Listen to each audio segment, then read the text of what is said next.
I'm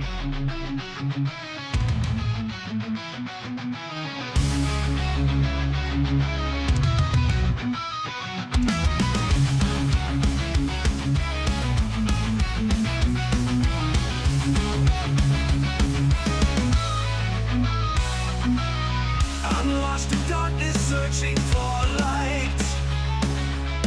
Every step forward feels like a fight. Shadows of doubt creep in my mind, but I refuse to surrender. I must find a way to rise above the pain, to overcome, to break the chains. My existence is a test of will. I won't be broken, I'll stand still. The weight of the world crushes me down. Fear and uncertainty all around. But I deep find inner strength to face the trials length by length. A way to rise above the pain, to overcome, to break the chains. My existence is a test of will. I won't be broken, I'll stand still. Through every storm, I'll find my way. Through every night, a brighter day. I'll rise from ashes, like a phoenix born. My spirit unbroken, my heart reborn.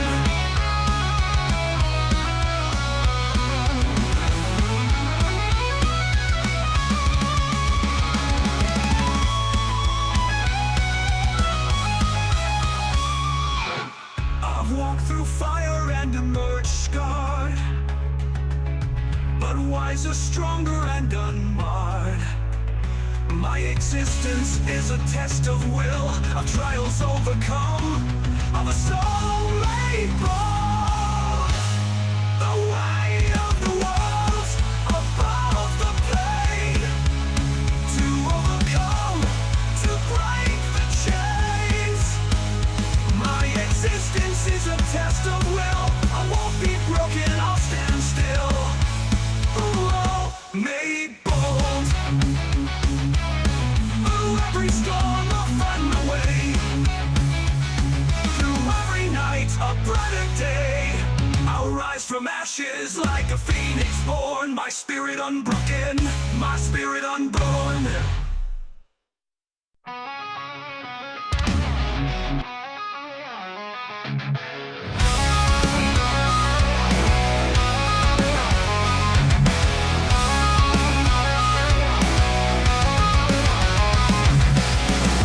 Day, nothing changes. All I want is a moment to think clearly, but thoughts come unrelenting, consuming every waking moment. My mind binds me and I can't escape. I shout for help, but no one hears me. One day I fear I'll just disappear. Lost in this chaos, I'm searching for peace. Greetings and salutations, everyone, and welcome to the Dirt Sheet Radio NXT post-show rewind for April the 8th, 2025. Y'all, it has been a minute, but we are back and rolling tonight talking NXT. It's me, Tyler, the pro wrestling hipster, here with little Molly Holly, the long-haired chihuahua, and joined by... the man, the myth, the now AI-generated CJ Carter. Wow, we've got the super slick CJAI. CJI? This almost sounds like a pretty cool internet CJAI. CJAI. Whew. It's a bit of a mouthful there, but it's a mouthful. It is, but man, it is good to be but brother, it is good to be back with you live on Dirt Sheet Radio tonight, man. We I ended up missing Raw last night as well. I had some internet issues, and then the European tour, so we haven't really done Raw, in a while until last night. I wasn't present last night. CJ, you and I haven't been together for a minute on the NXT rewind. It's good. It's a good night to be around on a Tuesday, Well, even thinking about how we haven't had our Sunday weekly roundup in a while, and even thinking to the point of tonight's thumbnail would have been a hell of a thumbnail for the weekly roundup, Yeah, yeah. given your theme. Of us being present in these pictures. Yes. Oh God. Oh goodness gracious. Yeah, it's been a while, and yeah, and we're like entrenched in WrestleMania season, stand and deliver season. It's all coming up so quick. We're just 2 weeks away, man. Like where did the season even go? It's going to be Royal Rumble time again before we know it. Well, and honestly, the way the rest of the year seems to be mapping out, I think we're going to have some particular peaks and valleys, Mhm. which I'm looking forward to breaking down with you on a future weekly roundup. But as far as NXT tonight goes, real excited to be breaking it down with you. Right on, right on. And guys, always, before we can get into it, got to give the shout out to the us on the web, dirtsheetradio.com, for all of your professional wrestling entertainment needs. Check it out. Make it your homepage. Look at it multiple times a day, just like we do. Not because we're legally obligated, but because we love to do it. When I swing her little paw around like that, she has a very Enzo Amore thing going on there. You can't teach that. Actually, you can't teach Can't much to this dog. Like, she does what she does. But, Rightfully so. That's yeah. her house. You're just living in it. Yeah, You're just paying the mortgage. right, as Tony as Tony has commented and said before, I am the Luther to Molly's Tony Storm. So, and I accept that. I accept that Yeah. role willingly. All right, that is the weekly roundup thumbnail. Okay, I'm gonna have to whip that up at least for the sake of doing it. All right, but I very much look forward to seeing it. yeah, that's going to be fun. All right, and Molly's going to her little nap spot over there. But yeah, heading into tonight's show, let's get into it. We were live in the Performance Center down in Florida, if you will, and we only had two matches announced going into tonight. We had Jaida Parker and Jordynne Grace going one-on-one, and then a six-man tag of Femi, Trick Williams, and Javon Evans against three of the four members of the DarkState, which I do want to say real quick, that name has absolutely grown on me, and I like it now. I'm here for DarkState. I like it. It's a good name. I'm still trying to teach my brain how to not say deep state, Mm-hmm. Yeah. but or dark order. Like it still Well, kind of goes one of either of those ways, depending on how I think about it. and I But said this a couple weeks ago. I fall into Dark Star a lot, which is a Grateful Dead song. So like that kind of, and a really cool comic shop in Yellow Springs, Ohio. there you go. Free Shout out advertising. local nerd. Yep. But yeah, so it's I'm getting it. I'm having an easier time saying Dark State. Oh, now damn it, CJ. No, that was it. That was right. Fudge. Yeah. Okay. So It's it's all like good. Dark don't State. yell at me. I'm sorry. I thought I said Deep State, but Dark State. I'm having an easier time with that than the Ricky State Starks thing. So there hmm is that. I think I finally nailed down Ricky Saints in my head.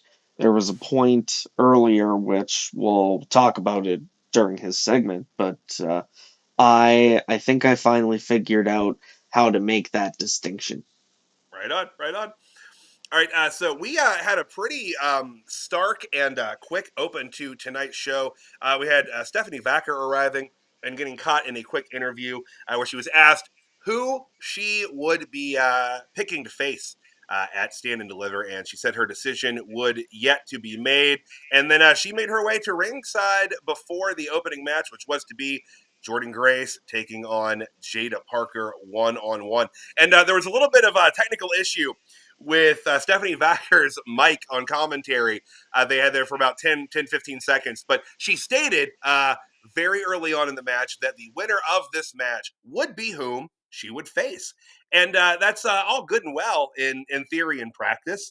But unfortunately, despite a really stellar opening match, at about the 10-minute and 3-second mark, we had a disqualification when Stephanie Vacker was I'm going to say drug into the action. You know, she wasn't really willing. They provoked her.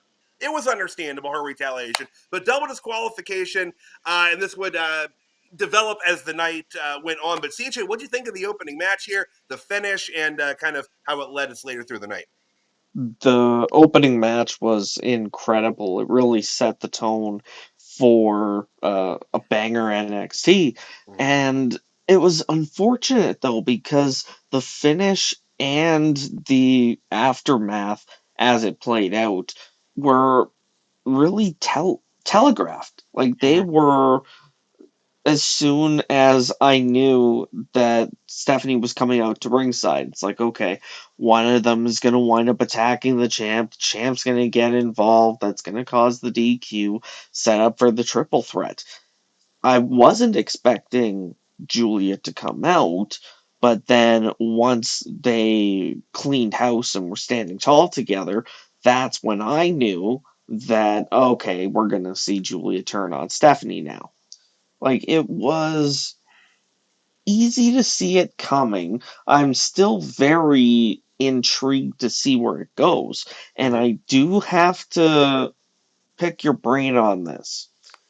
When Sasha turned heel and she had the wig removed, was it a blue wig under or on top of purple hair, or was it a purple wig over top of blue hair? I think it was a purple wig over top of blue hair. I think I Okay. think the I think the blue heel the blue hair was tied to the turn. Well, Lynn, that was what I was trying to remember. Yeah, I'm pretty Um, sure. I'm pretty sure that's the way. I'm pretty sure. I'm pretty certain. If anybody out there can run back the Wayback Machine there, which isn't that way back, but way back for us, and let us know that, do so. But I'm pretty sure that it was blue hair under the purple. yeah, Yeah.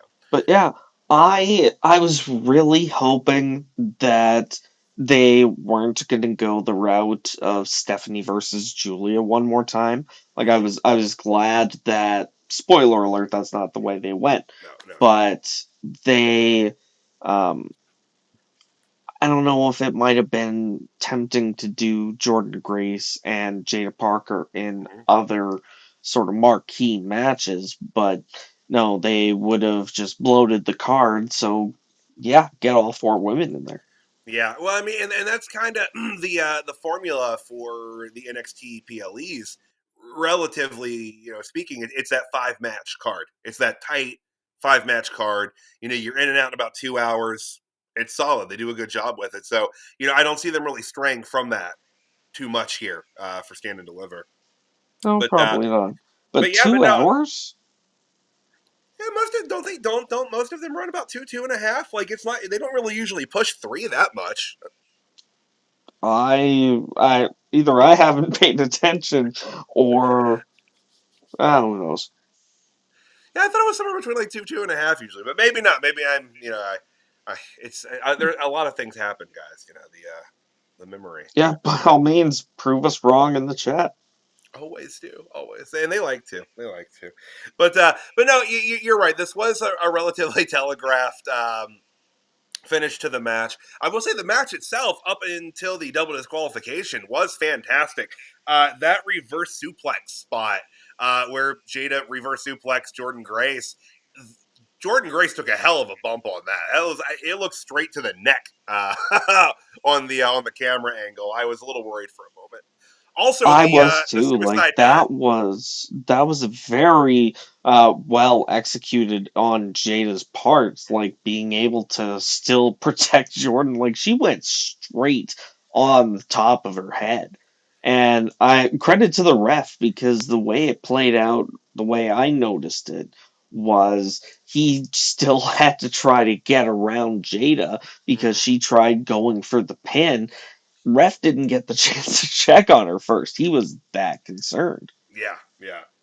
Yeah, so that was a gasping spot, and then that suicide dive where Jordan's foot caught the rope, and she almost took a header to the floor there, but still managed to pop up and like one hand shove Jada Parker into the announce desk. So she recovered very quickly from that. But I audibly shouted loud enough that the wife looked away from her true crime and glanced at me in fear that something horrible had happened with one of the animals or something. But no, it was just Jaida Parker and Jordynne Grace. So, but yeah, but good match. Like you said, not my ideal finish, but it is setting up for something that I think is going to be pretty spectacular at Stand and Deliver.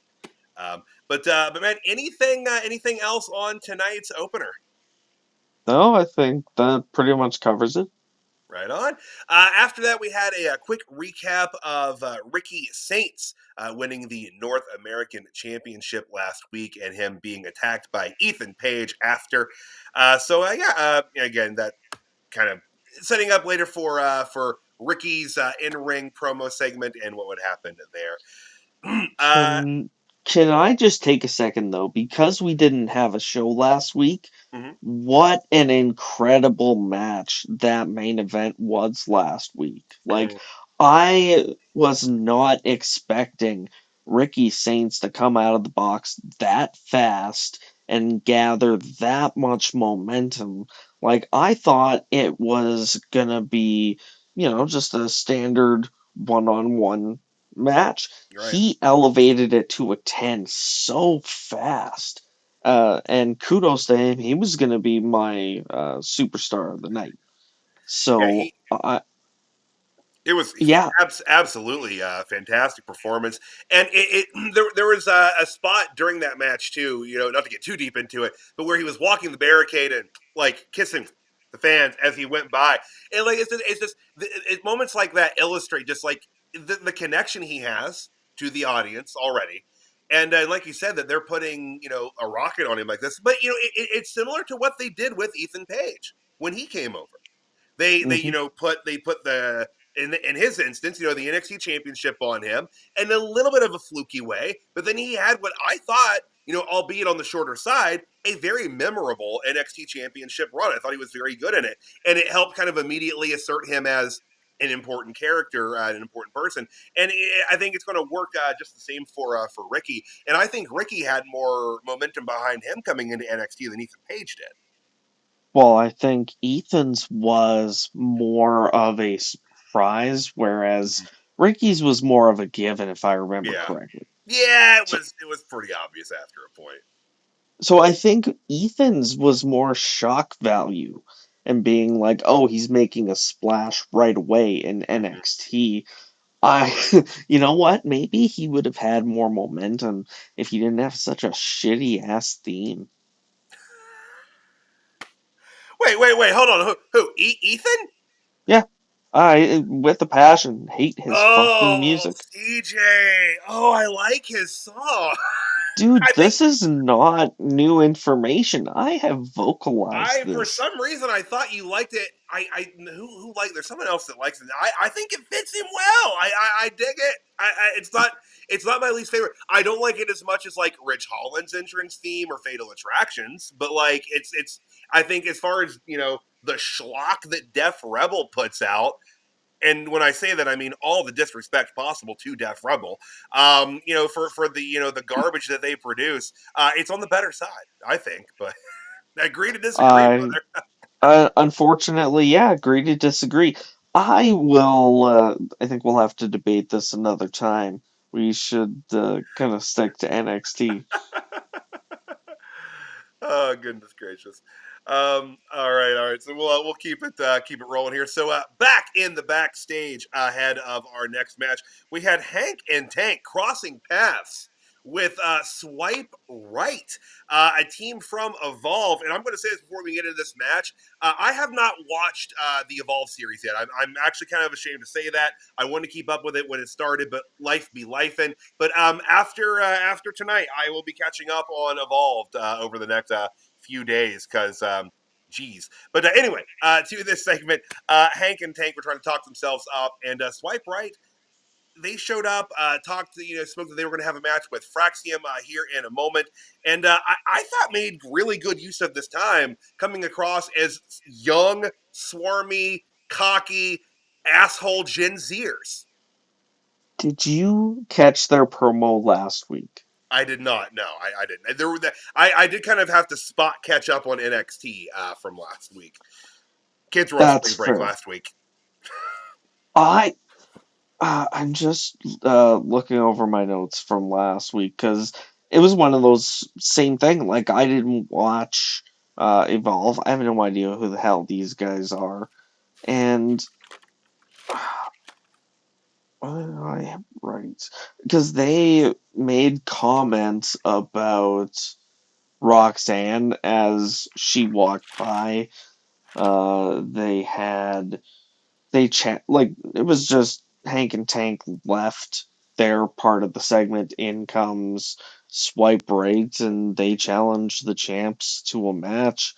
They accept.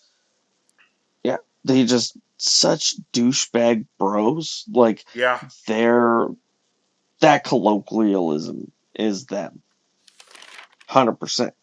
yeah, yeah, and it's I guess I kind of like they're assholes, but like I dig what they're doing with their characters here. I thought that they did a good job asserting, kind of what they are and who they are. And I want to say too, the one on the left there, Brad Baylor, has like the default 1990s teen heartthrob haircut that like Jonathan Taylor Thomas had it. Like, actually, I think all the guys on Home Improvement had that. Like one of the Lawrence brothers had it, not Joey, but the younger one. But like, it was a very popular haircut back in the Tiger Beat '90s days, and so like, I appreciated that too. Also because like I thought that Gen Zers were mad about the middle parts. Like I thought they gave us shit for that, but maybe not. I don't know. Maybe it's coming back.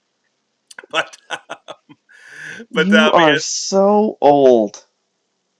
I'm going to be, let's see, it is, you know what? May 1st is coming up quick, and I'm going to be 40 then. So it's coming.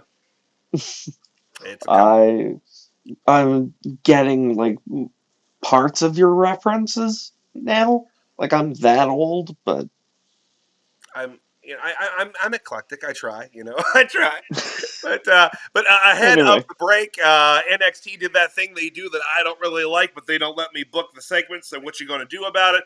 Fraxia made their way to the ring before the break, and then coming back from the break, we had the progressive spotlight moment, which this week it featured the information bush, also known as the culling.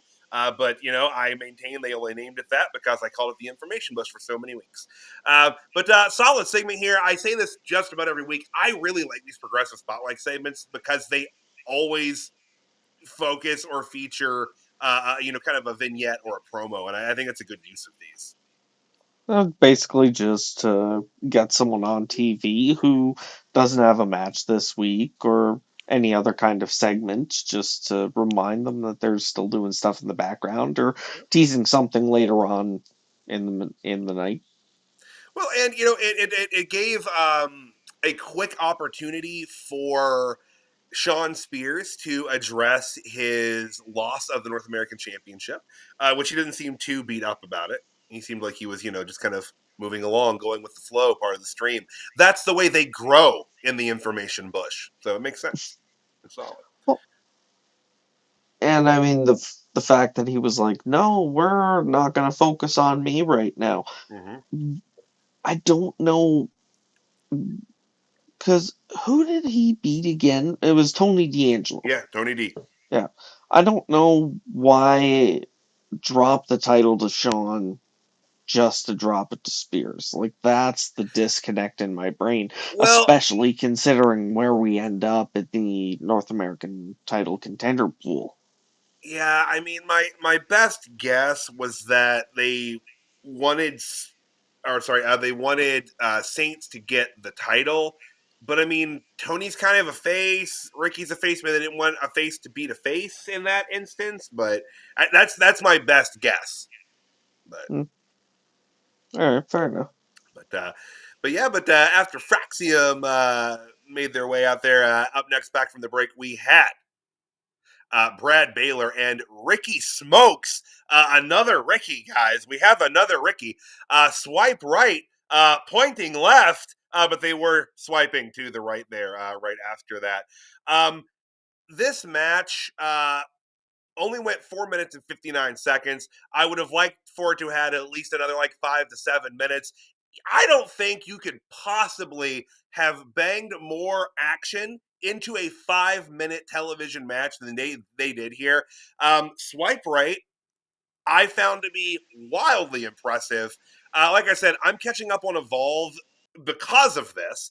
And I think that they really, you talk about making the most of an opportunity when you have it. They did that here tonight. They had a national audience, probably the largest audience that they've been in front of, at least television wise. And they knocked it out of the park. I think that they had a memorable performance. They looked good. I mean, it's hard to look bad against Fraxium, but they held their own.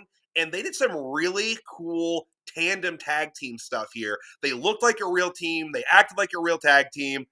I loved it. I thought it was great. I'm getting ahead of myself though. Axiom and Nathan Fraser, Fraxium, did win the match here. Obviously, the Evolve team isn't going to beat the champs, but hell of a match, hell of a showing. CJ, I'm rambling on, man. What'd you think about this one? Yeah, it was a really good match. I thought it was a really cringy gimmick before these guys got in the ring. And yeah, once I saw what they were capable of and just really leaning into the gimmick throughout the match, I I got to really enjoy it. So I'm looking forward to seeing them continue to quote unquote evolve. Um, but even as far as future NXT appearances go, looking forward to seeing if they continue to irritate Hank Tank or, any other established team and see what they're really capable of. Yeah, like I said, they had a lot of speed for sure, which was awesome too. That's one of the, probably why so so much action was crammed into such a relatively short match. I mean, the speed of Axiom and Nathan Fraser, you know, added with the speed of Swipe Right. It's well, you know what? You're right. It is like a cringy, off-putting gimmick, but I like it because I find it cringy and off-putting because I'm supposed to. I'm an elder millennial, man. Like I don't get it. Like I've never even seen like what Tinder looks like. I get the reference of what swiping right and swiping left means. I understand that. I'm not like, ancient or anything. But I'm old, man. It's probably what it's why I'm taking so much heat online for not liking the Tony Hinchcliffe's commentary last night. So I'm I, old. well, and I dropped it in the chat. The Canadian stream without commercials, and we get access to the commentary that happens during the commercial breaks. And Tony did have a couple good jabs at Michael Cole. Um, I can't remember off the top of my head, and we should probably keep it stuck to NXT. Um, Oh, but yeah, I oh, and shout out to Vic Joseph too for his evil looking Matt Damon crack at Brad Baylor. oh yeah. And it's saying things like that can absolutely catch on and and not always in the best ways. But it would be interesting to see if we get like a an evil Matt Damon or like signs or chance or something going in the future.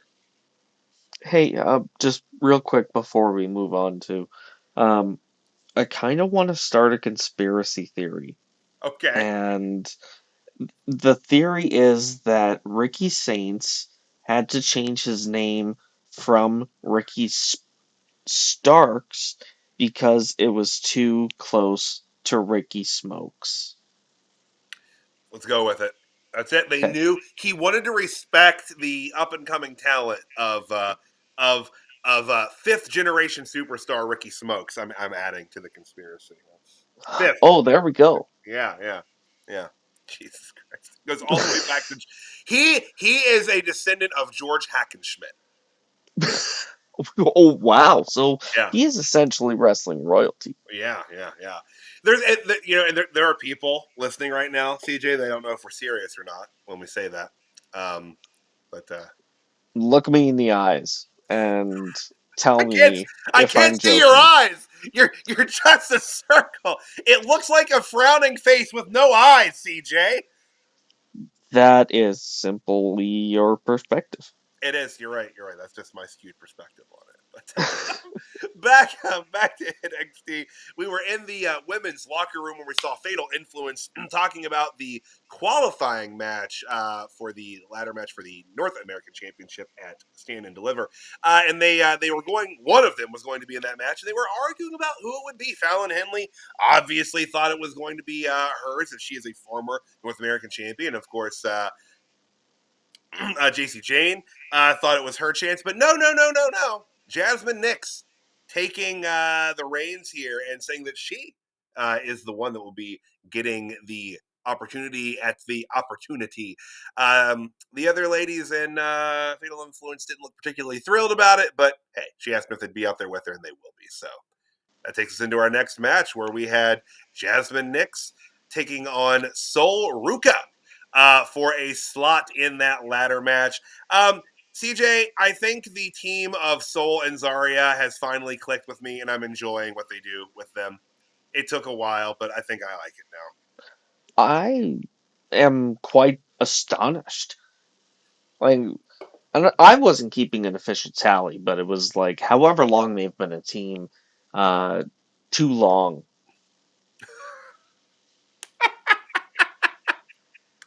Zoruka team or Zaruka? Are they calling him Zaruka? Is that the colloquial thing? Oh, I can't fucking remember. And I don't think they've really mentioned it on TV since either. So who knows if it's even official? Maybe it didn't pick up Yeah. and It took a gain while for traction. Fraxium. It took a while for Fraxium to become official. So, And just while you since you mentioned Fraxium, oh my god, I almost called him Justin Roberts. Holy fuck. Um, the ring announcer of NXT, I apologize because I'm blanking on his name right now. Mike Rome. mhm. Um, when he introduces Fraxium, he doesn't say Fraxium. We're gonna have to start tweeting The at him about that. We need to give him some crap about that for sure. the graphic overhead while he's saying Nathan Fraser and Axiom is saying Fraxium. That okay, so that does make it worse for sure. Especially considering he also said Hank Walker and Tank Ledger, Hank and Tank. Maybe he likes to say everybody's names. But then why not say Fraxium? That's fair. Hey, it's better than saying Rhea Ripley was representing the Judgment Day. I had to rewind that. I was like, dude, do you not even watch your own show? Adam Pearce is under a lot of stress. But yeah, that's fair. But yeah, Judgment Day. He was I hopping guess back some and forth. things Yeah, just they stick in there. yeah, some habits are really hard to break.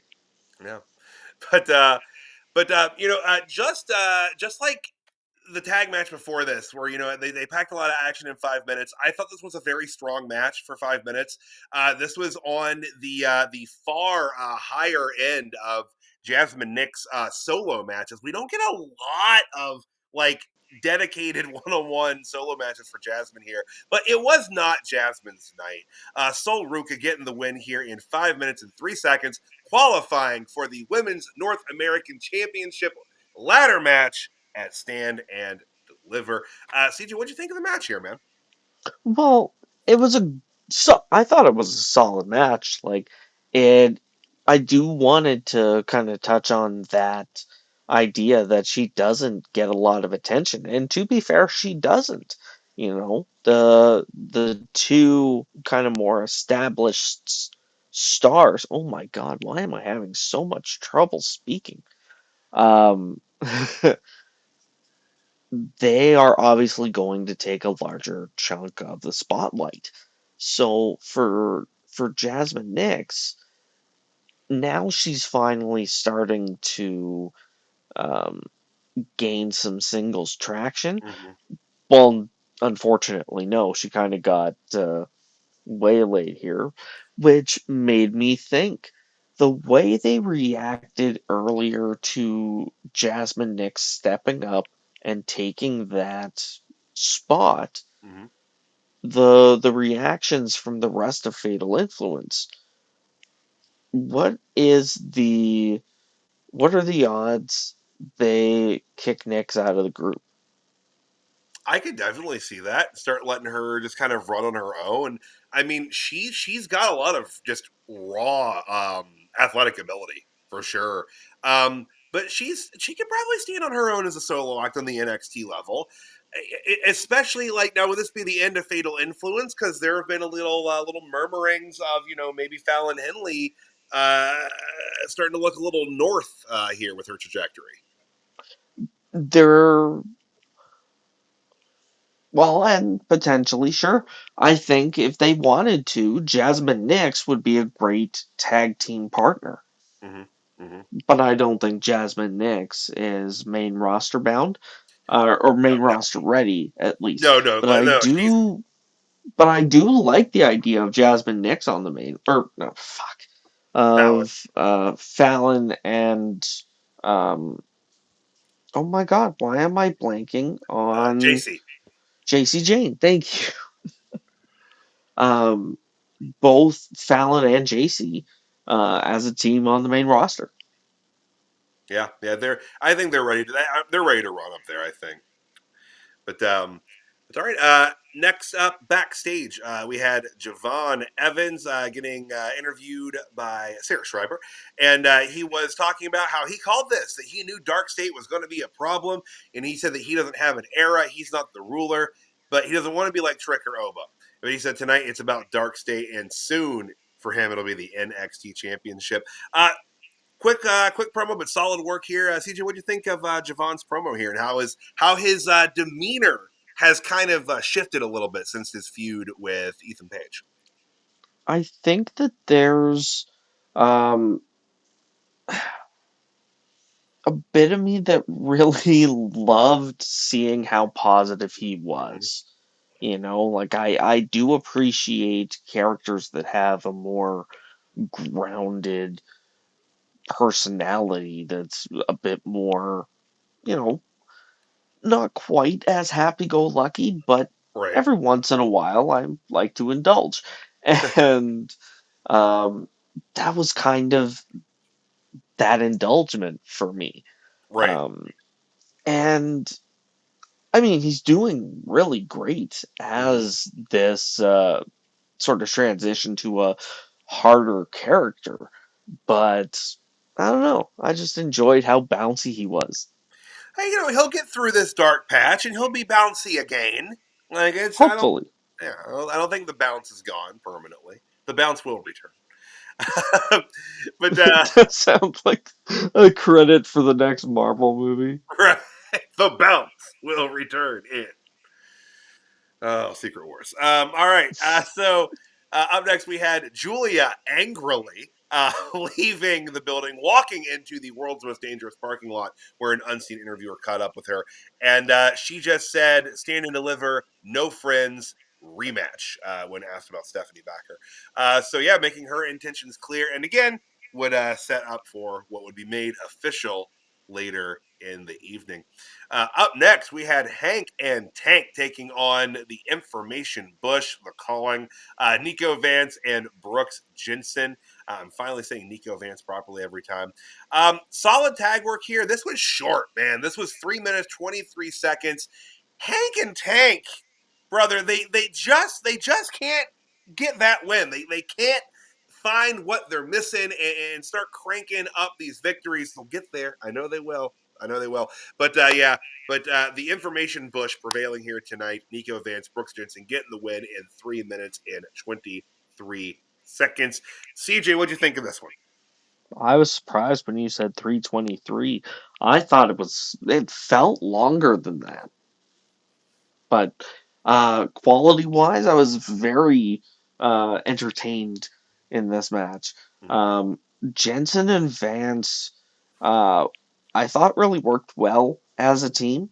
Mm-hmm. And obviously going in, Hank and Tank, I kind of, again, telegraphing the finish. They've been having trouble getting some momentum. So, yeah, it makes sense that they're still unable to rack up some wins. They'll get there. Like I don't think, as some people on the online seem to be feeling, that this is leading to any sort of breakup angle for Hank and Tank. I think this is going to be a redemption and rising story of Hank and Tank in the long run. But in the meantime, while they're getting these repeated losses, somebody has to lose on TV, and they'll I think climb that back up. It'll be part of their story here. I like Brooks Jensen and Nico Vance here. I've said this before. I like what they're doing with the calling. I think that it's a pretty interesting group. It's made me appreciate what Shawn Spears is capable of with the cult leader character he's kind of crafted here with this. And I'm going to say it every opportunity I get. Brooks Jensen is Bull Buchanan's son. Just want to make sure I say that every single week that I talk about Brooks Jensen, that he is the son of B Squared.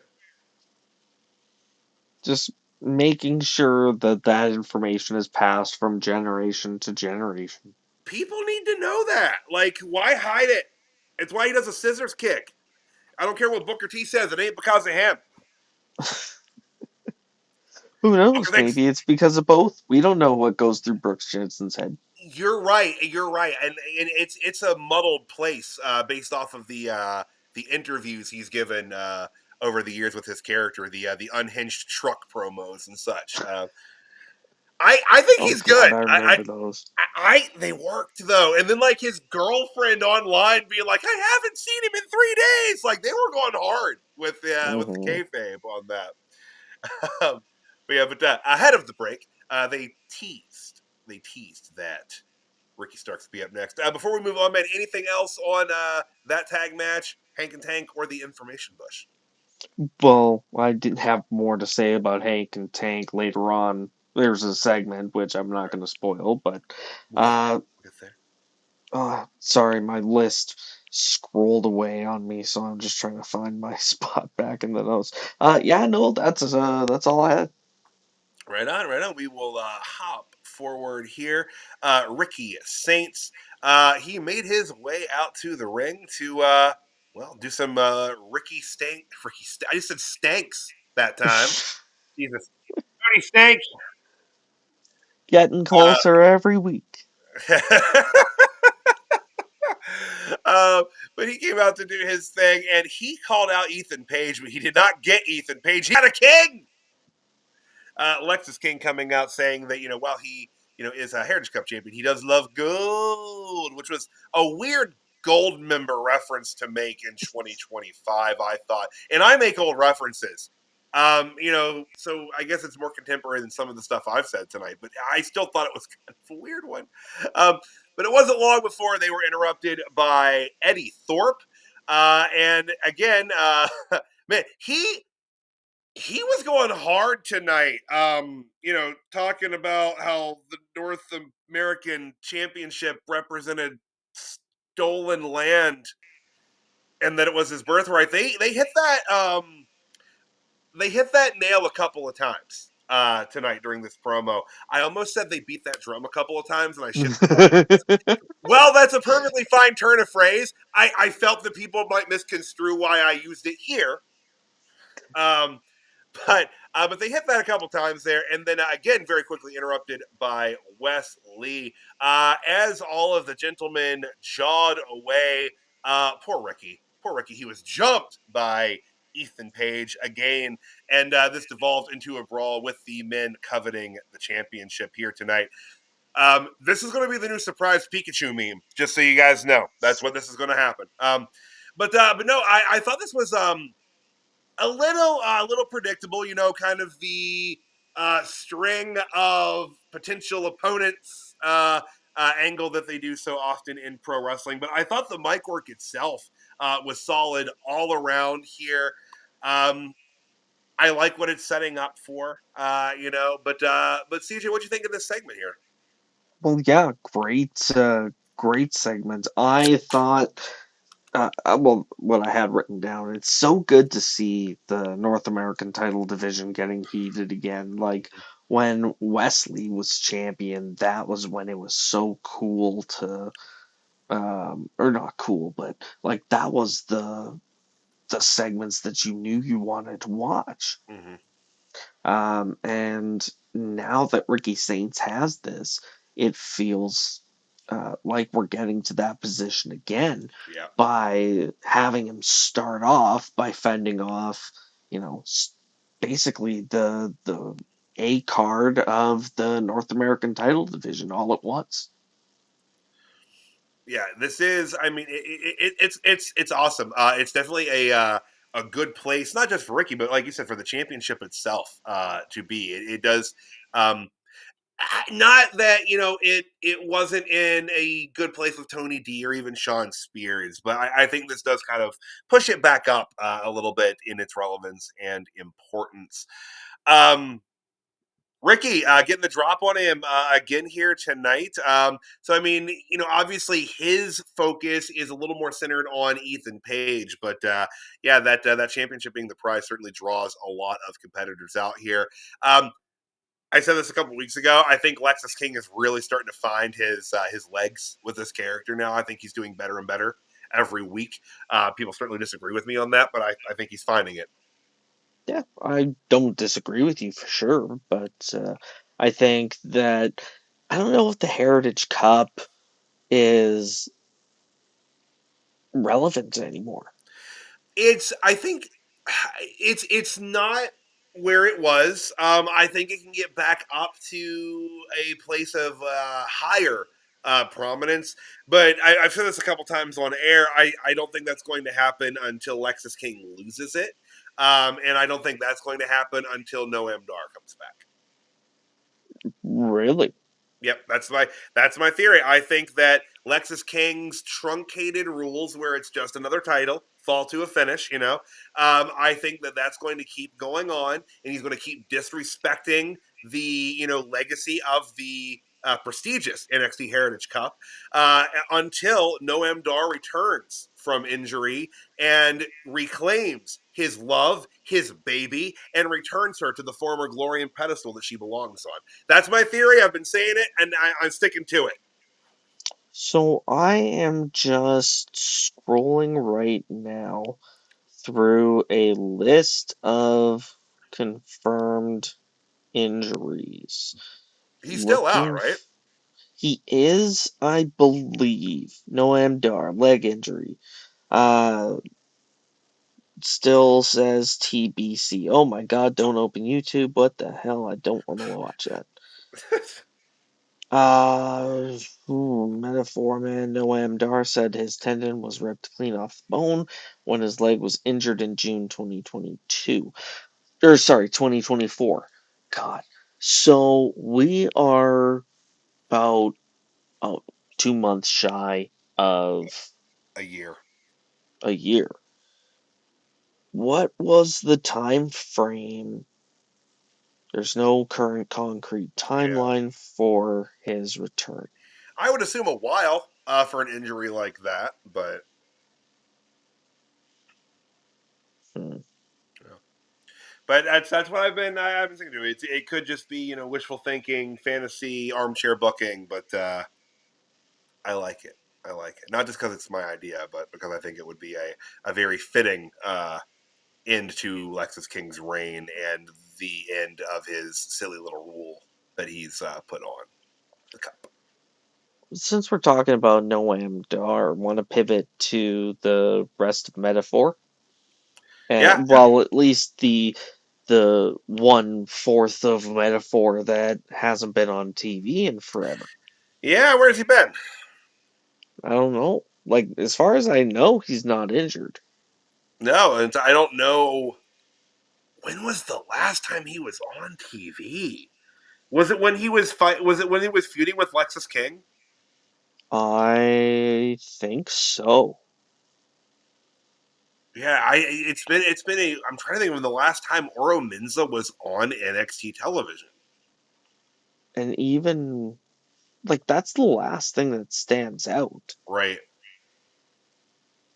man. Uh, Yeah, I mean he's still under contract. I never heard about him getting released. yeah. No, the last thing he has is the match with Lexus King. Yeah, yeah. So, damn. So yeah, jeez. So again, who knows? Who knows what they're doing with him right now? Again, never heard about an injury or anything like that. So it's hard to say. Has no, it would have said if he was on Evolve. Yeah, I feel like that would have been advertised, or we would have seen something regarding that. Well, we'll see, because they seem to be doing more with um, the meta girls. Yeah, Is that them officially now? I don't know if it's official. They sure call. I mean, Booker calls them that a lot.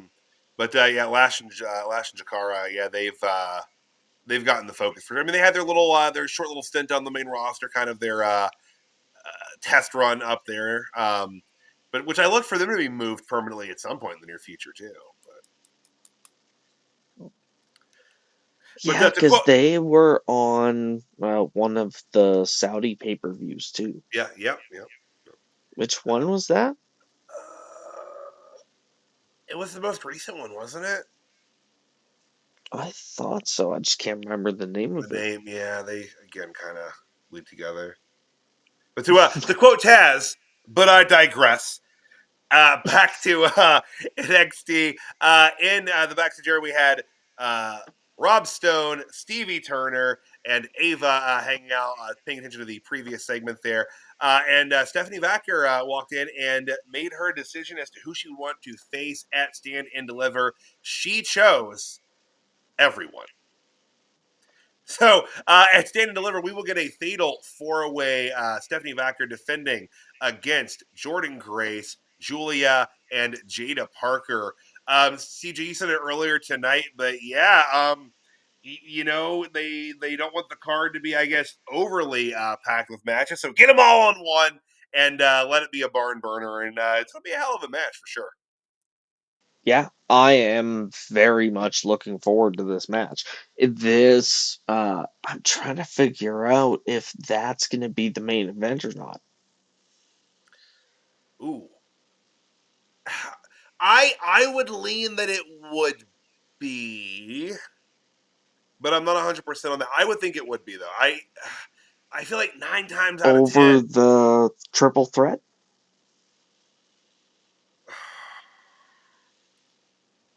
Hmm. Yeah, that's Yeah, the thing. yeah. It's tough, but like I'm. You know what? I'll make a concrete prediction next week because next week's the go home. Next week's the go home Hmm. show, so maybe we'll get a little more clear idea based off of how much steam and momentum each match kind of feels like it has. But like, if I were making a knee jerk reaction right now, I'd probably go with the women's four way. But that's just Hmm. me, you know. Okay. Yeah, But I that don't is know. a tough I call. don't know because Knee also this jerk, this could be tricks. my knee jerk, I think, is the triple threat. Well, and I was gonna say this could be Trick's last major NXT match. You think they're going to pass the torch to Javon? I don't know if I mean, oof. If you want Javon Evans to win the NXT Championship, that's where you do it. And you have him pin Trick. Um, but I don't know if they would do that or not. But I don't know. I don't know how much longer Trick's going to be sticking around in NXT. And I think that's why they've been doing this Big Brother angle. And I think Javon mentioned it in one of his promos earlier in the night, specifically saying Big Brother. Right. Um, I I think that is the way things are gonna head into Stand and Deliver. Um, we see Oba not even playing into the equation, Right. but it is gonna be Javon pinning Trick. And to silence that big brother narrative. right. And that might put some bounce back in Javon's step. You might see smiley, happy Javon again. I hope so. You're like me, holding out hope for something to return, which I'll talk about a little bit later tonight here. But popping forward, I don't have a picture for this. But Sarah Schreiber was talking to Trick Williams, who said that every time he stepped up, there was someone new stepping into his way. And he said this time around, when he gets it, he's leaving with the title. But yeah, quick, solid work here, promo wise. Just Trick's good. Like I said, Trick's So ready for the main roster. so when he says he's leaving with the title, do you think he's leaving regardless? Or or are they giving this heel run a chance to kind of see if it has legs? And I if it doesn't, maybe call him up as a face at SummerSlam. I mean, I honestly, I think that he, like, as a character, is stating that like he would be leaving the event with the title, but I do think this is probably it for him. Okay. I think that like he's going to move up. I just don't know. Like you said, like they could give him a little more time to run with the heel persona, but I think that in the time he's been doing it, he's shown that he's capable of it. Maybe if I were management, I could potentially see myself being sated with the knowledge that he's capable of it, flipping back to face on his kind of a farewell trick type thing and bring him up. But I don't know. I don't know. Because, I mean, he has been running as a face for quite a long time, and we didn't really get a good heel Trick Williams when he was Carmelo Hayes' sidekick. Yeah, that's true. So it'll be interesting to see if they do give it some legs, or even heel NXT champion Trick Williams. Yeah, him having the title with a heel run wouldn't be awful either, and you could have Javon chase him. Hmm. I could definitely get behind that as well. Thank you, Tony. Tony's love for Molly is never ending. Um, Can you but blame yeah, him though? no, I absolutely cannot. I absolutely cannot. But no, I could see them going with that too. So I mean, which is good. I like not being completely certain of an outcome. That's always kind of fun as a longtime wrestling fan.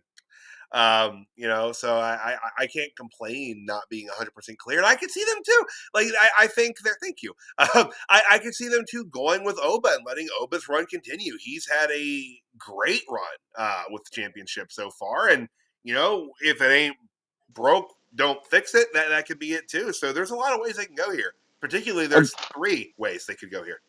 yeah, exactly. A great run, like we kind of knew he would have. Right, right.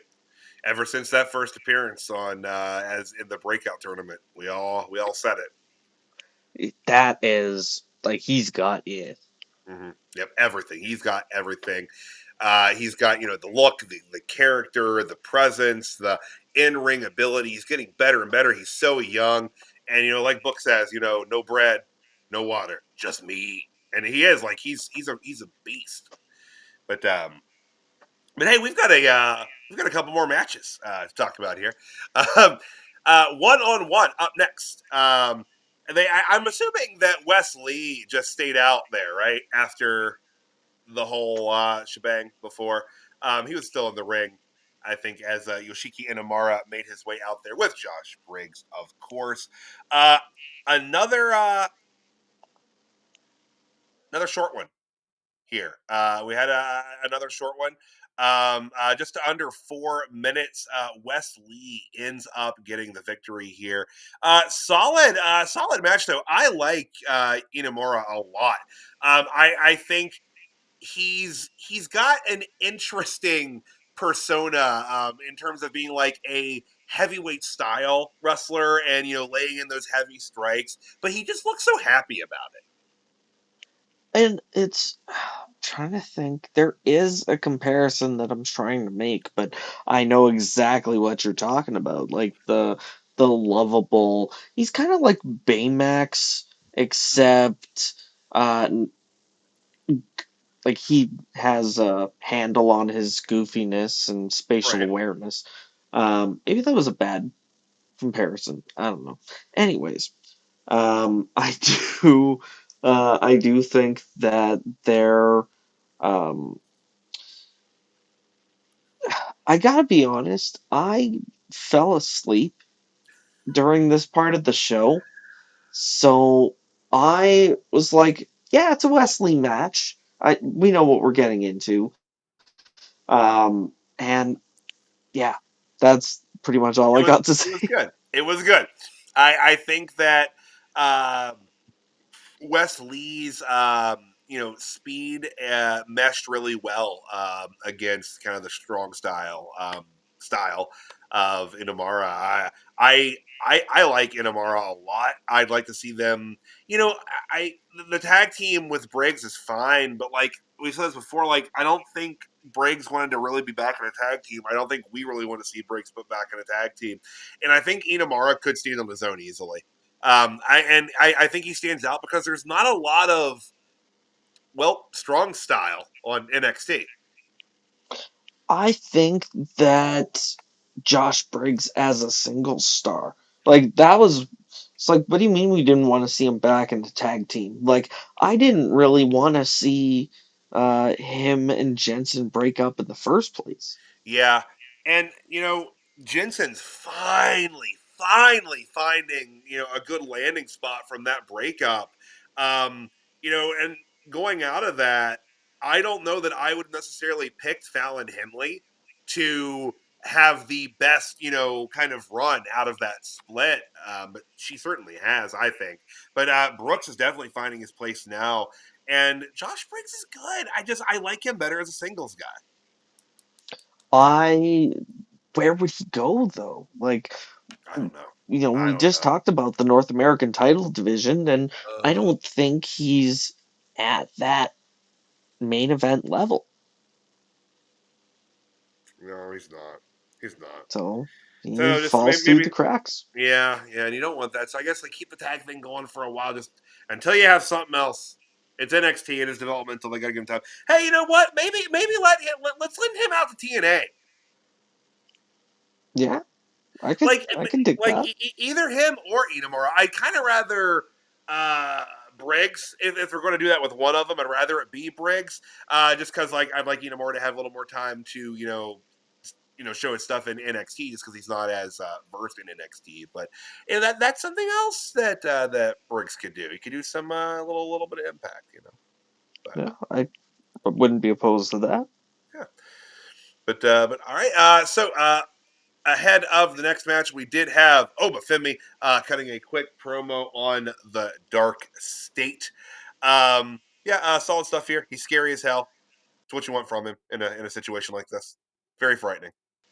Big Bad Oba is Big Bad Oba. Yep, exactly. No bread, no water, just meat. Just nothing but protein. I can't imagine the man's protein intake. It must be outrageous. Knowing the rocks. Right, jeez Louise. Uh, well, hopefully Oba's not peeing in water bottles, though. Do not put that image in my head. It's not alleged either, he said, peering around the image. It's real. It's damn real. All right. So our next match, For qualifier. Oh, go ahead. for fear of legal consequences, no, he is not being real. If The Rock wants to come and talk to me about this, he can. He's Oh, busy I though. He would probably won't. love to see that. Oh, he'll call me like a lot of really mean things, some of which are probably true. But I I love being on the inside of this show because looking at what it looks like behind the graphic when Tyler is leaning all the way to one side is so fucking hilarious to me. hi guys. Because it's like he's just straight up leaning at like a 45-degree angle. I really am.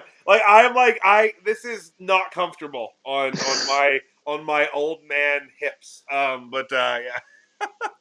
But our next match qualifier for the Women's North American Championship ladder match at Stand and Deliver. It is a mouthful, but that is what this is for. Ren Sinclair with the rest of the No Quarter Catch crew at her side, taking on Izzy Dame with Nico Vance and Brooks Jensen at her side. No Shawn Spears coming out there. Good match here. Solid action. Not super long. 4 minutes, 27 seconds. When it was all said and done, it was not to be. Ren Sinclair's night, and Izzy Dame gets the win and the spot in that ladder match. CJ, what'd you think of Ren Sinclair and Izzy Dame's performance here tonight? Well, I'm a little bit bummed by the result, only because, we've talked about it before. Izzy Dame is good, but Ren Sinclair has been just so incredibly entertaining Yep. for the better part of a year, ever since she joined up with the No Quarter Catch crew. Like, she has been Yep. an essential part of their endearment to the public, despite still running his heels. Yeah. I think she helped them in a character flourish way, in a similar sense that Thea Hale did with JCU. Mhm. I think it just added this little spark and fire to the group, and I think she brings out a more fun side to the guys in the No Quarter Catch crew. Like, and again, nothing against Izzy Dame, but did she botch her own pin? I'm not 100% what happened there. Something went amiss because that was like a 2 count, but like I did someone hit the apron at the same time, so it sounded like a 3. I'm not 100% what happened here, but it seemed like something was amiss. Exactly. Like, I was trying to figure out why she was sitting up after two, but all right, if the plan was for the ref to count three, who am I to say otherwise? Right? Right. It's nothing can go wrong when it's live television. That's what they say. 100%. Yeah. But yeah. I guess if she gets that spot there, and CJ, like you said, I'm also on the bump side. I like Ren Sinclair a lot, but it's not like she was going to be booked to win the North American Championship. So if they're gonna keep her burning on the back burner, I'm sure they'll have something for her in the future. I think she's really talented. Like you said, her character work is just so entertaining. I just wanted her on the card. I Just getting that experience, getting to have that moment. Yeah, Even if it wasn't a win, she'd still get her spot. yeah. All right, so real quick, we had a promo for Stephanie's Places with Rhea Ripley, which they showed that last night on Raw too, where you get to see Stephanie dressed up as Rhea Ripley. Which, if someone just showed me that picture, I would think it was AI. Especially when they show it with like the extended graphic Right. where they have all the guests throughout the season and they are completely normal looking. Yeah. It's so jarring to then Yeah. look It's slightly left. Oh my god, AI abomination. right. It's unsettling. It's a little unsettling. Uh, but after that, backstage we had Fatal Influence, Lash and Takara and Roxanne Perez all arguing. Looks like we're probably heading for some sort of triple threat tag. But Roxanne Perez was pointing out that she doesn't have a friend. Which I don't know why you would use that like as a defense for yourself. In my defense, I have stabbed every friend I've ever had in the back. I have just walked around with gasoline and matches for years. Just yeah, it's her fault, but I I still have had the same Roxanne first policy, like Trump's had an America first policy. She's unchanging. Yeah, she's. I mean, I don't know. Maybe she can talk Cora Jade into being her buddy again. I don't know. I really was hoping they would have a bigger blow off to their friendship, but Same. we'll see. We'll see. But all right, backstage before our main event, guys. I don't want to overblow this. I don't want to overhype the importance of this moment. But sometimes in professional wrestling, there are things that occur that will just echo through the annals of time. Roddy Piper hitting Jimmy Snuka with a coconut. Hulk Hogan slamming Andre the Giant, and Andre Chase accepting to help Kale Dixon and fourth generation superstar Uriah Conners. Guys, I think we might be back. I think, Chase, you might be back. I think we might be this much closer. We're coming. I think it's happening. Well, I don't want to get your hopes up, but what if they're not? Stop it. Stop it. You know what? It is stand and deliver season, and I'm choosing to believe in the magic of the season.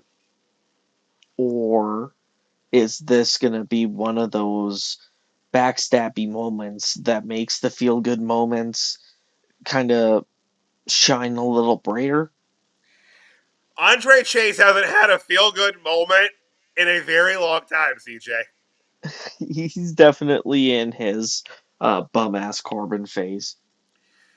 But again, though, this happens to him pretty regularly. He should probably seek some like professional advice, maybe medication, because this seems to be a pretty cyclical thing for him.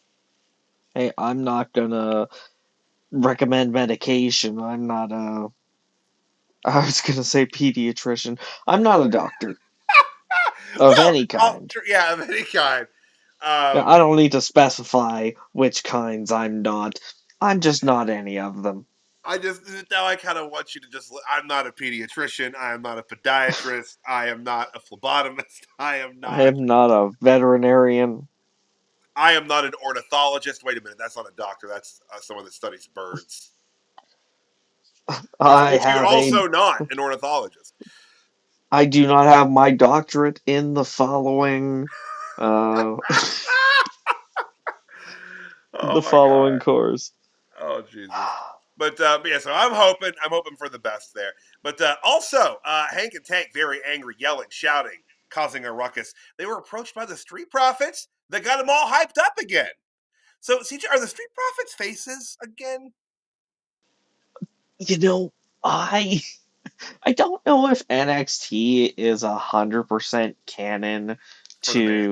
to Okay. main roster because I mean Chelsea Green does get a huge reaction in the PC, and I think they used her as a face for a little bit before she was U.S. champion. Yeah, yeah. Okay. So, all right. You're right. I think there NXT is is a little some they get. insulated. Yeah, they get preferential treatment from them no matter what. Yeah. But in the course of the segment here, the Street Profits did let slip that next week we would have a number one contenders tag team gauntlet match, which is going to feature Briggs and Inamara, the No Quarter Catch crew, Hank and Tank, Tyson and DuPont. Tyson and Tyreek. Tyson DuPont is one of them. I haven't done that one in a while. And Nico Vance and Brooks Jensen back there. So it'll be interesting to see if we can get Brooks Jensen across the ring from Josh Briggs during that. But yeah, so big ass gauntlet match next week to determine the number one contenders for Fraxium's Tag Team Championship. But that takes us into our final match on the card, 6-man tag action.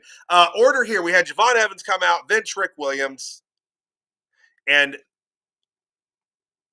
oh, CJ still there? Hello. All right, cool. I thought I lost for a second, but order came out. We had Javon Evans come out, then Trick Williams, and then Oba Femi, and they went to the break from there. And then when DarkState came out, they pretty much just ran to the ring and jumped the bell, started a brawl here, and it was on like Donkey Kong and Diddy Kong racing, and we were going here. You know, they had the upper hand starting off, and the team of Oba, Trick, and Javon, they started to make a pretty good comeback here, but man, they just couldn't get along long enough during the match here. And poor Javon was left by his lonesome, and he ends up taking the loss here, or the pin. And yeah, Dark State getting their debut victory as a team here in 13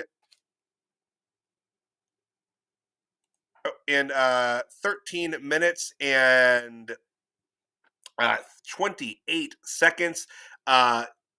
Great work here.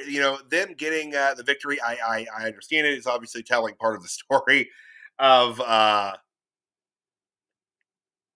obviously telling part of the story of Oba and Trick and Javon, kind of, the will they won't they be able to coexist angle of all of that. And it's important for Dark State to have a relatively dominant win here. And for the record, on the members of Dark State, we had Dion, Lennox, Cutler, James, and Saquon Shugars in there. Yeah, solid work here though. CJ, what'd you think of the main event here? And we'll get into the post match thing after. Awesome match. I don't know if it was just because Cutler James is familiar for anyone who watches LFG. Which, by the way, thank you for turning me on to watching that show. It's good. It's good Um, stuff. it is fantastic. Um, but I don't know if that's distracting me from what they're trying to do overall. Yeah, Like they're actively peeling back their own curtain in right. real time. The longer Cutler James is on that show. Yeah. I mean, and Cutler too. We had a little bit of a connection to from his NXT Level Up days as well. Also true. Yeah. But yeah, I'm with you, man. I thought the match was great. They looked good here. I thought they worked well as a cohesive unit. Hmm. I definitely agree. Sugars for in particular. Mhm. I thought he was awesome in that Instagram promo last week. And in the ring, just as good. So kudos to him in particular. Yeah, just great stuff. And so obviously for Oba and Javon and Trick, their focus is one another. Their focus is the title. To keep Dark State rolling here, they do have to pivot very quickly, it seems, and pivot they will, as after the match, Channing Stacks Lorenzo of the family appearing on the screen there after the music hit and telling the Dark State to meet the family in the world's most dangerous location next week, the NXT parking lot. I That was the thought that went through my head, was just like, this takes three stages of hell and like a whole bunch of other stipulations and puts them in a blender, Yeah, and that's the kind of chaos that comes out in the NXT parking lot. this is dangerous. This is incredibly dangerous. The family has taken people directly from this parking lot and thrown them in bodies of water. And it's Florida, and they have gators. And yet the NXT parking lot is still like the dun dun That's it. dun. It's the apex of danger. Mm. It really is. So next week we will be treated to a parking lot brawl of some sort with Dark State and the family, and it was interesting to see Stacks making the call here. Stepping up again, kind of usurping a little bit of Tony D's power. Where do you think that's going? I don't know. Because I mean, we had talked about different versions of a Tony D'Angelo call up, whether it's like with or without the family. Right. So is this that moment where they've decided the rest of the family needs a bit more time in NXT, so they're bringing Tony up on his own? I could see him doing that because I do think he's really the only one in the family that's baked enough that he's ready to be, presented on the main roster. Well, and even like, am I misremembering, or does Rizzo not get as much in ring time as the guys? She doesn't. It is much less frequent occurrence. I think her last match was that 6-person tag with the family against the Information Bush. I, McCullough. I love that name so much. I refuse to let it die. It'll be forever. But in addition to that, next week we're also going to have a fatal four-way number one contenders match to determine the challenger for Ricky Saints at Stand and Deliver. Also, the number one contenders tag gauntlet that we mentioned earlier, and we will find out who the final competitors to be added to the ladder match will be as well. So, go home show next week. Looking forward to it. Stand and Deliver. Just, my goodness, a week from Saturday, guys. A week from Saturday. Stand and Deliver. And CJ, if I'm not mistaken, we'll be doing a live watch-along that afternoon. Oh, I do believe you are correct, Tyler. That's going to be fun. We'll probably start about 15, 20 minutes before the event and be watching right along with a live chat. Yeah, it's gonna be a lot of fun. It's what is now, you know what? Since we're doing it again this year, I think we are safe to relegate it as a yearly DSR tradition for the Oh, NXT Stand and Deliver show. So I can definitely get on board with that. yeah, but CJ man, before we hop into tonight's jobbers and megastars, anything else we haven't touched on that you wanted to discuss? You know, I don't think there is. I think we've pretty much covered it. All right. Well, with that, guys, let's get into the jobber of the night for the night, guys. Again, it is April the 8th, 2025. Jobber of the night. Where's the sad trumpet? There it is. There we are. That's the stuff. All right, CJ man. Who do you have on that oh so uncoveted jobber of the night spot this evening? I think I got to go with Jasmine Nix. You know, she tried calling her shot, but it just didn't land. Sol Ruka got the better of her, and I think she's kind of on the bubble with her own group. So that's we'll have to see where it goes. But if she doesn't land on her feet, then I think that's more than jobber of the night. I think that's here's your pink slip in your future endeavors. Oh, let's. But even after such incredible submission holds as that, I can see that though. I can see that, and I'm with you in my pick is in a similar vein because I have more of the storyline reasons. I'm going with Hank and Tank tonight for mine. I just think Oh, they can't get that win, and unfortunately, this is not the first time in the past probably month and a half I've unfortunately chosen Hank and Tank. I'd like to think that them continually getting fired up is going to result in them starting to turn this around, but I don't see it happening in the near future. I don't think they're going to win that tag gauntlet next week. I disagree. Oh, you I think think that's they're it? That's going to be the turnaround. It's going to be the moment. I think they're going all the way, and we're gonna see Fraxium get called up after Stand and Deliver, and we're gonna see Hank and Tank walking around with gold. Oh, I'd love to see it. Oh The my god. reason for that is because last week on NXT, during a WWE shop commercial, they promoted a Hank and Tank T-shirt. And I Okay. thought, finally, because I had looked on the website before, I think it was just like 8 or 9 months ago, they didn't have a shirt. I No, they searched didn't. Hank and Tank Yep. directly, I found like their individual superstar profiles. They had nothing. And then I see right in the commercial there's a Hank and Tank shirt. Hell And yeah. it's very similar to the one that Tank is wearing. Awesome. All right, you know what? Maybe that is a good omen and bodes well for the We'll put the the belly belts button. on you. We'll see how your shirt sells and go from there. All right. Hey, I'd love to see it. I really, really would. And I love Froxian, but if Froxian were going to drop those belts, I'd love it to be the Hank and Tank. Love it. And especially with them getting hyped up by the Street Profits, I feel like that is the catalyst for them to go into this gauntlet match and just clean house. Yeah, I agree. This could be their moment. I kind of rescind what I said about them not doing it next week. I think it could happen. You've talked me into it. What can I say? I just have that effect.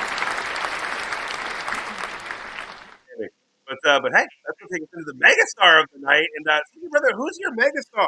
Who pulled it out? Who did the best? Who is the I'm still mulling it over. Do you have your pick ready? Yeah, I can hop into it. This is again not my first time choosing here, but like this is widely based on presence. But I'm going with Stephanie Vacker here tonight. I know she wasn't in ring, but just she continues to be such a standout and such a crowd favorite. She has this connection with the crowd that has happened very, very quickly. I'm excited for that 4-way. I have obviously a preference that they keep that championship on her. I like to see her have a good long run with it.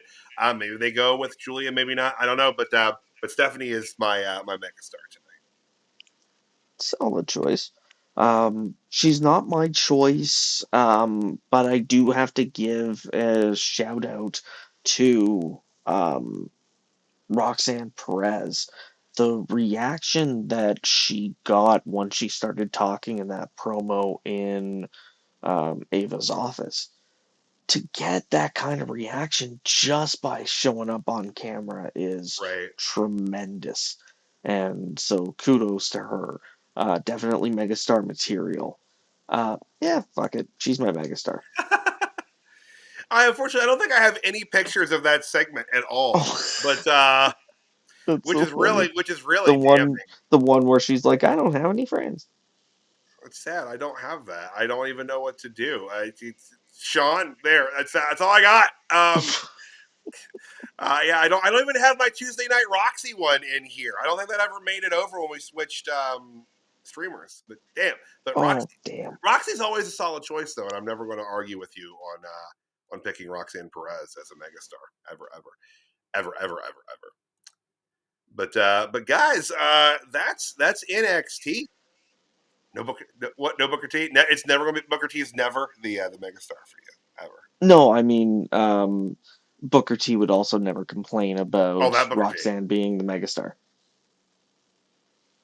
No, would not. Oh yeah, man. No. Booker was probably most disappointed that Stephanie Vacker didn't wrestle this week because then he couldn't make weird noises when she does that, knee stomp thing. I heard Corey on commentary ask Booker if he was going to make those noises during Jaida Parker's match.